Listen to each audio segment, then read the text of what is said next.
Abortion is schmurder, or at least that is what conservatives will think you to believe. You might think that the overturning of Roe versus Wade was the time from which the abortion debate was sparked, but trust me when I say that the abortion debate has been going on in this country for a while. And with the rise of far right extremism and abortion bans, it is clear that women's rights are slowly but surely being stripped away. But despite 63% of Americans agreeing with some or all forms of abortion access, why is abortion bans being pushed? But let's look into where it all began.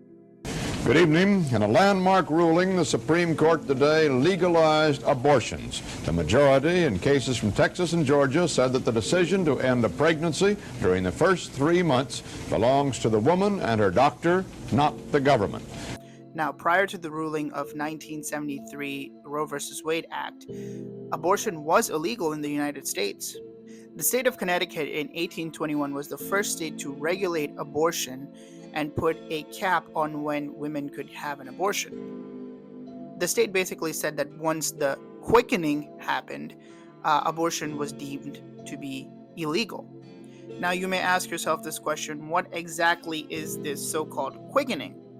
Now, the concept of quickening is completely rooted in religion and is when a mother can start feeling the fetus inside her womb.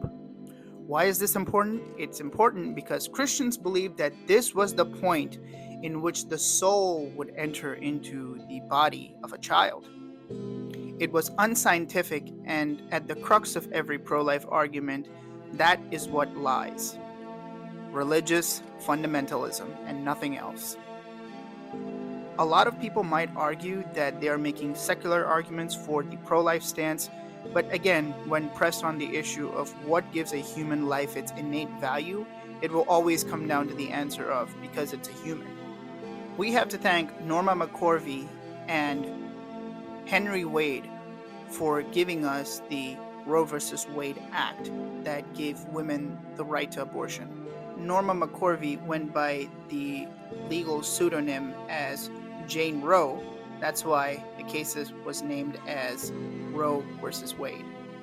But on June 2022, Roe versus Wade was struck down by the right-winged Supreme Court supermajority, resulting in the stripping away of women's rights. But historically, and at the heart of it, abortion has and always will be a women's rights issue.